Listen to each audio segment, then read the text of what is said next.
Today I would like to review our ad thesis statement activity. Remember that for this particular paper 2 where you're analyzing an ad, our main function is that we are trying to compare and contrast two different essays. So the topic of your paper is this comparison contrast, which means that your thesis statement should very explicitly set up the contrast that you will be exploring. If you look back at our ad thesis statement activity, you'll notice that we have this basic format that you should be following in your own ad thesis statement. So we begin with the word although, we have how they are similar, and then we have the main contrast between the audience appeal of each ad. And this should be specific with the brand names so that we know which ones we're talking about. As an example, we looked before, you'll recall, at the soap ads in one of our practices. So we have our although statement, which sets up the dependent clause here. Both advertisements suggest the benefits of hydrated skin. Yes, they are both soap ads, but that doesn't tell us anything about their appeal. It's just restating the product.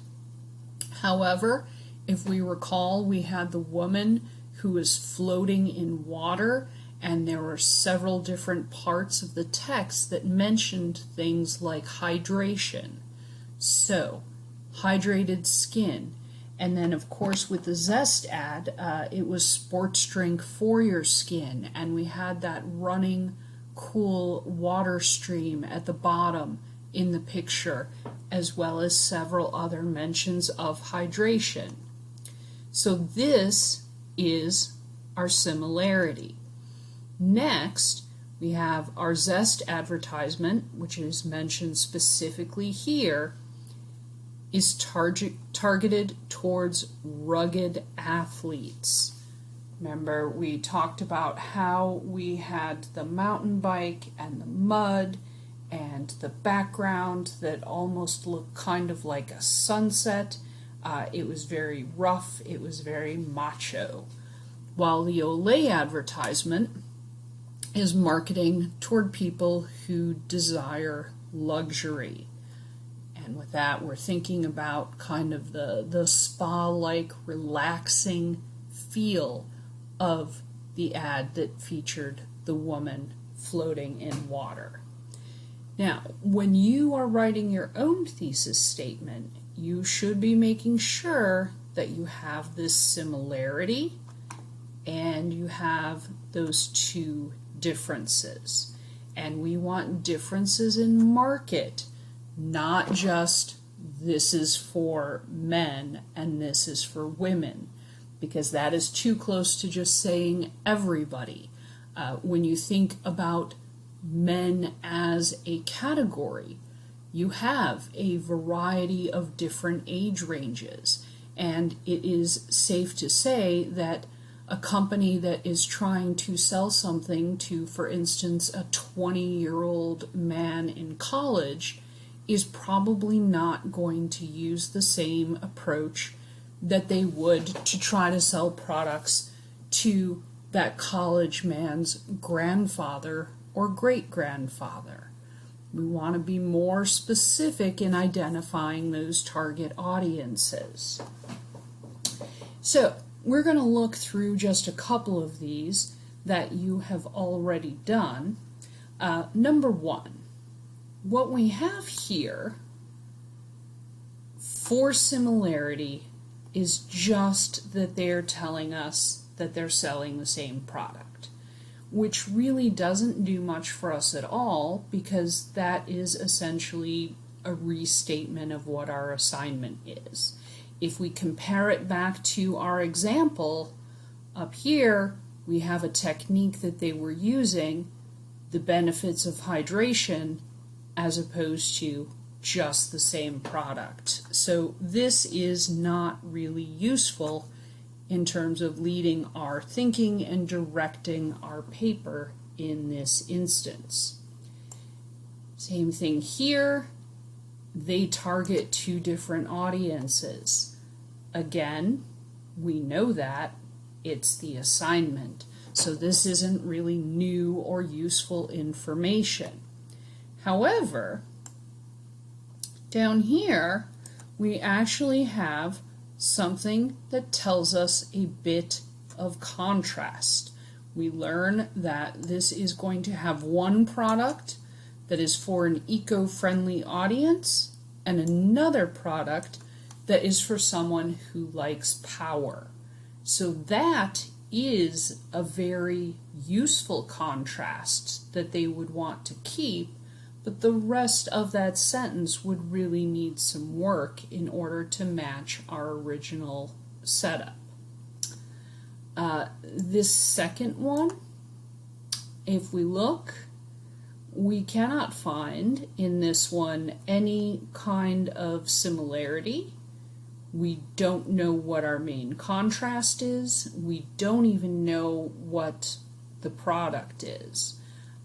In this one, I suspect that they copied one of the instructions and just added the word "I will." So we have something that doesn't really tell us much of anything except what the assignment is. For the third one, we have coffee in our everyday lives as our similarity. And then we know that G. Washington's ad is going to be about convenience, and Starbucks is going to be about indulgence. So number 3 very perfectly hits all of these categories. And when you consider your own thesis statement for your paper, you need to look back at this and consider very carefully whether or not you are actually using these appropriate categories.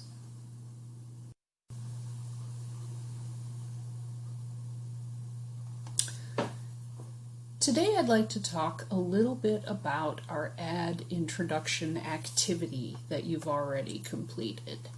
As you'll remember from our ad organization structure, an introduction for this sort of paper will include an intention grabber, which can be a startling statistic, a story or anecdote, either real or hypothetical, a quote, or a question. Background information, which will let us know the product, the brands that you will be talking about, and the years, and then of course the thesis statement. The thesis statement for the ad introduction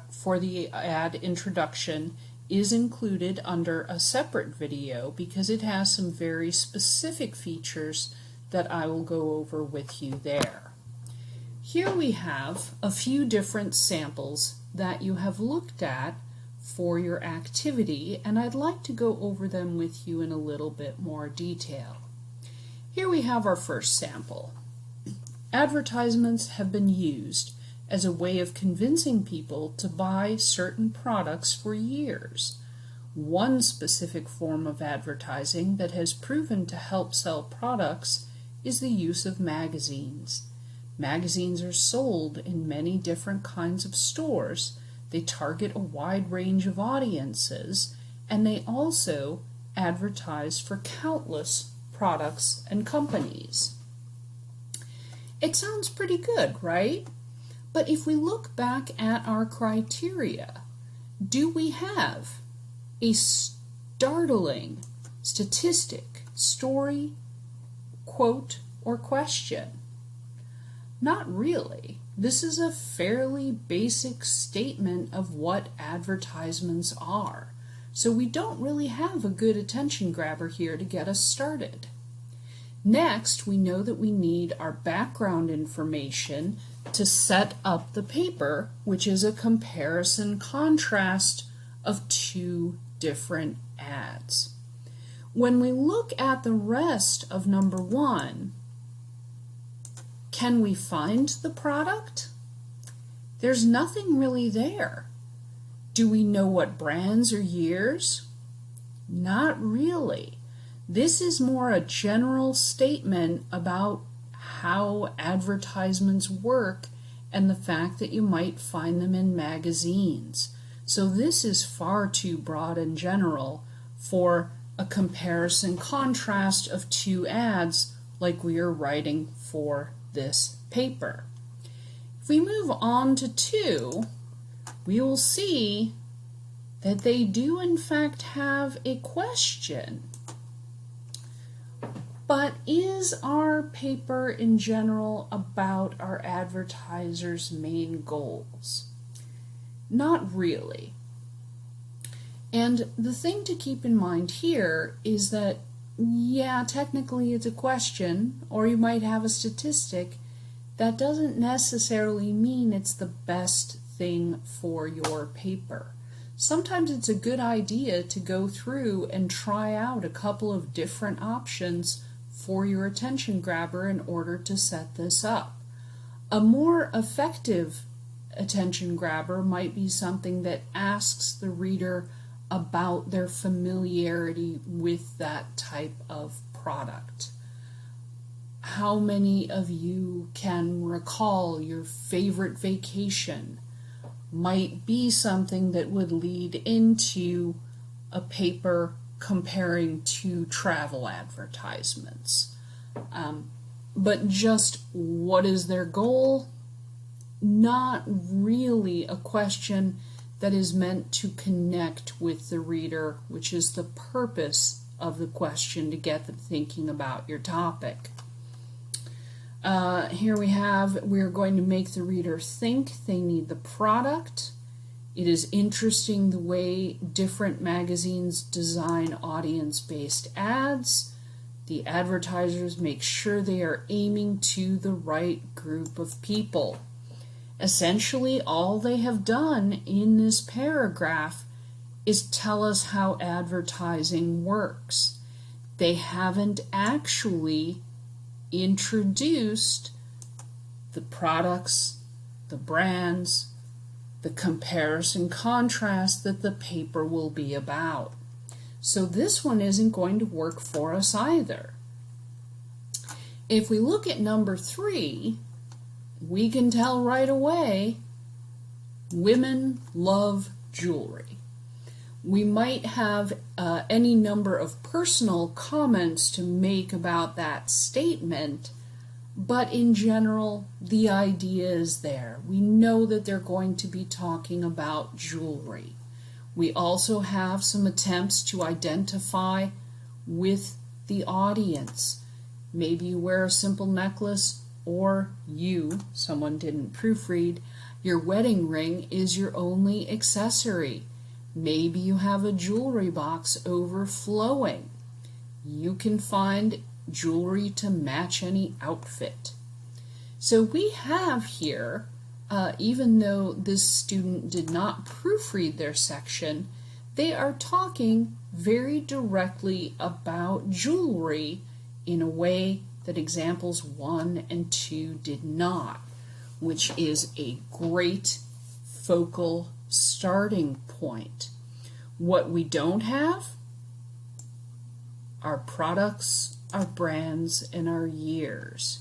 Remember, those are the things we are talking about in the paper, so we need to introduce them in the introduction. If we move on to number 4, we have in 1915, the company Maybelline was founded to provide a way to enhance women's natural beauty, and although makeup is still used today, it has many different purposes and goals. The differences between how Maybelline advertises its products for their different purposes will be discussed for a 62-year gap. The first advertisement is from 1951 and is for a Maybelline eyebrow pencil, eyeshadow, and mascara kit. The second advertisement is more recent from 2013 and represents a voluminous mascara from Maybelline. Again, if we go up, we have, I don't know how startling it is perhaps, but we have an interesting statistic about the year when Maybelline was founded.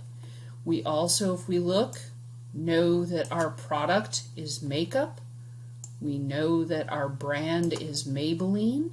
And if we check here, we can see that we have an ad from 1951 and another ad from 2013.